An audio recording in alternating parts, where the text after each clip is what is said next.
sudah kita anggap keterlaluan. Kepalanya kiai lebih rendah daripada kakinya Habib. Mereka ngomongnya di YouTube, bos. Kenapa saya berani ngomong di YouTube sekarang? Karena mereka ngomong menghina kitanya di YouTube. Dan saya sadar sekarang ini saya lagi di YouTube. Maka saya berani. Kenapa? Mau ngebalikin aja. Kalau mereka protes, kita protes lagi.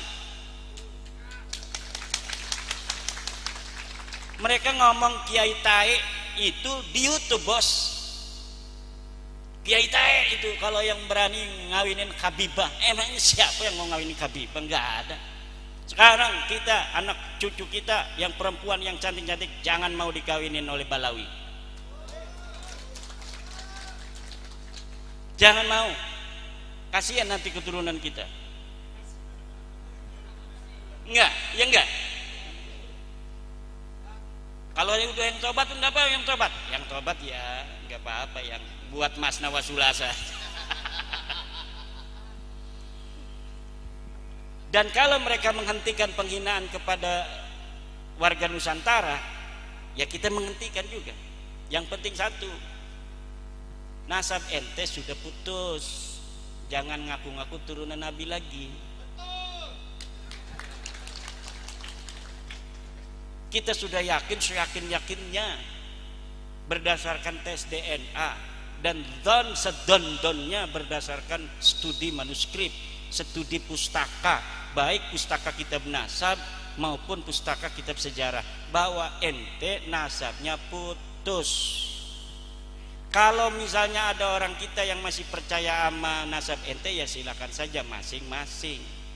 Tetapi kalau kita sudah kagak percaya, dan jangan sampai ada kata-kata yang tidak percaya dengan nasab kita nih, para Ba'lawi tidak akan dapat syafaat Nabi. Nabi yang mana? Nabi itu kakeknya siapa? Kakek aneh apa kakek ente? Kan mereka ngomong begitu tuh dulu ngomong begitu, kakek aneh apa kakek ente? Yang dia omongin itu di sidang saudara saya itu kiai dari Jawa Barat, turunan Nabi dari Sunan Gunung Jati. Dia ngomong begitu, makanya saya selalu ngomong itu, karena yang jadi saksi itu saudara saya. Ngomong dia suruh adzan segala macam, kiainya diam-diam aja, nggak tahu sejarah dia. Ya katanya. Makanya saya yang ngomong mewakili bahwa ente sekarang kakek aneh apa kakek ente itu Nabi Muhammad sallallahu alaihi wasallam. Ya ini malah lagi balas-balas.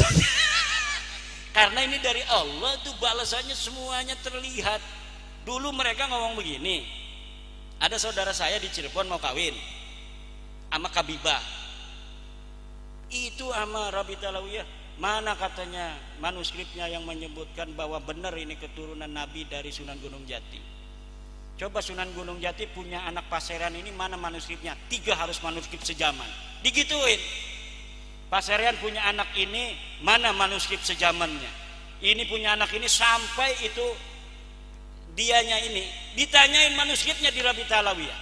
Sekarang saya minta jangan 3-1 aja manuskrip sejaman yang mengatakan Ahmad bin Isa punya anak Ubed, tidak bisa jawab. Dibalas oleh Allah Subhanahu wa taala. Dia mengatakan Wali Songo itu sudah 500 tahun yang lalu. Sekarang kalau ada orang yang ngaku keturunan Nabi dari Wali Songo, itu palsu. Kenapa? Karena sudah 500 tahun putus. Ternyata kita teliti 500 tahun juga dia. Bahkan lebih, 50 tahun, 550 tahun. Jadi apa yang mereka katakan selalu dibales dan dibalikan oleh Allah Subhanahu wa taala.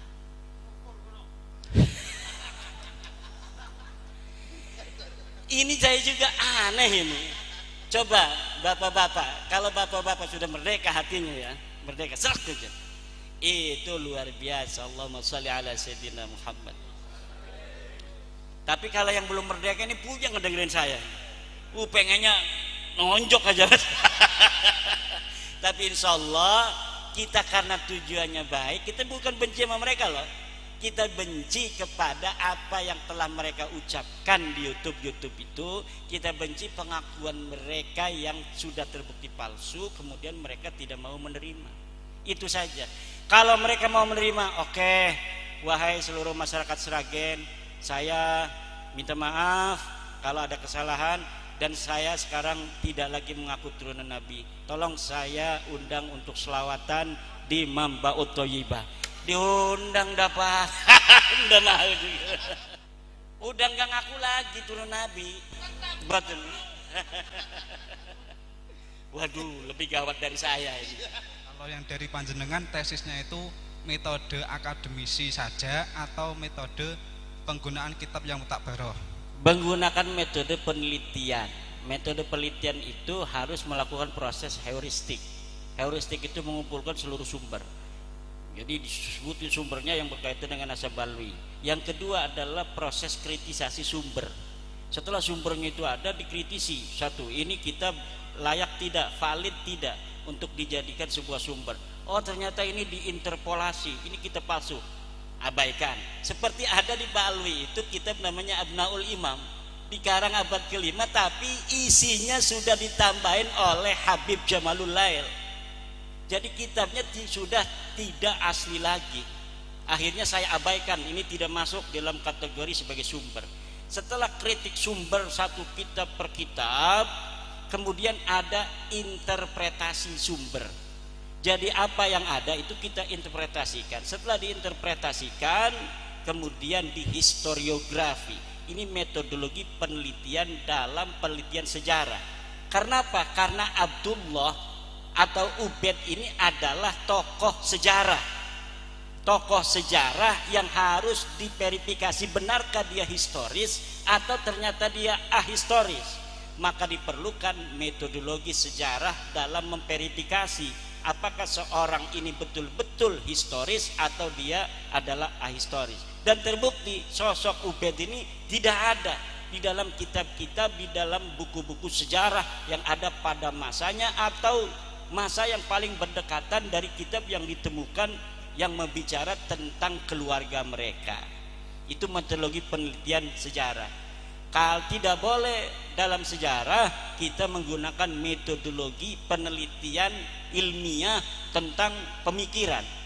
Pemikiran itu boleh berbeda antara orang masa lalu dengan orang zaman sekarang.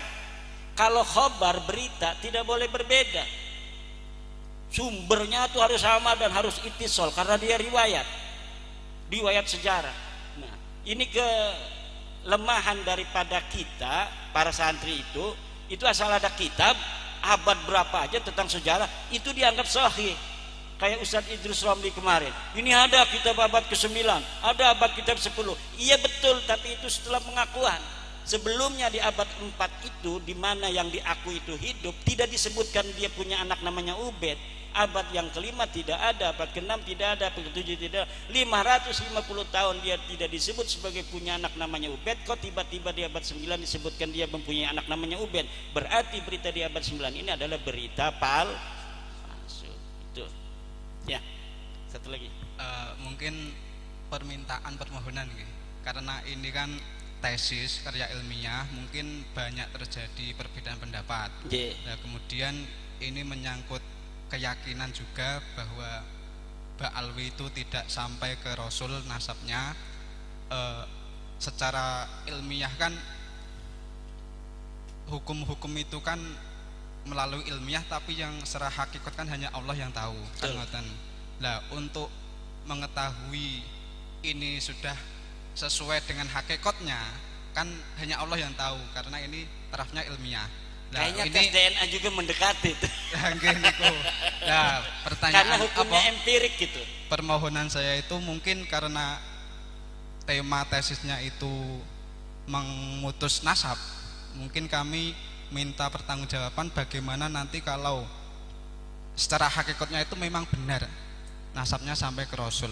Karena saya tanya kembali, kalau misalnya yang mengakui sekarang nasabnya Balwi itu sebagai turunan Nabi, kalau hakikatnya dia bukan, apa itu pertanggungjawabannya?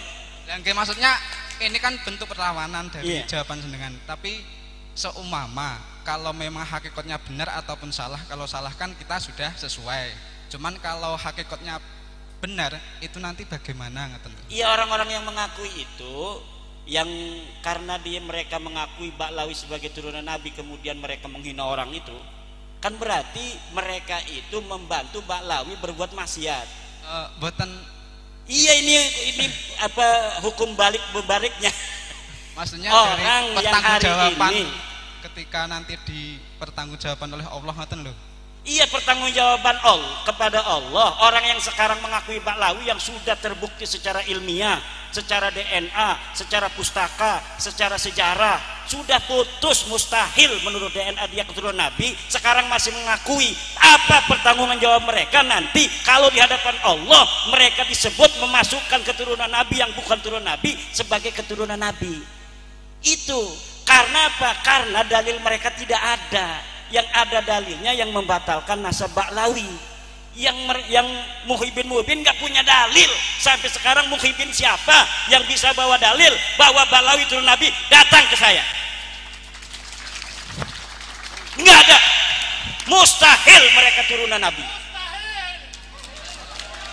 Itu masalahnya. Kita punya dalil, mereka nggak punya dalil. Yang nggak punya dalil harus ngalah. Mereka nggak mau ngalah, ya udah nanti hakikat itu sesuai dengan dalil. Hakikat itu akan sesuai dengan dalil. Apakah semua marga Habib yang ada di Indonesia semua nasabnya ke Ba'lawi? Atau mungkin adakah Sayyid atau Syarif diklaim Ba'lawi terus ikut ke Ba'lawi sampai sekarang? Suwun. Ya. Kalau Ba'lawi yang ada di Indonesia itu marganya seperti Al-Asgab, Al-Attas, bin Syihab, Al-Idrus, Al-Jufri, Maulad Dawilah. Nah, itu semua Ba'lawi semua, dan itu bukan turunan Nabi Muhammad sallallahu alaihi wasallam bil marrah. Bin Yahya, Bil Gais itu bukan turunan daripada Nabi Muhammad SAW.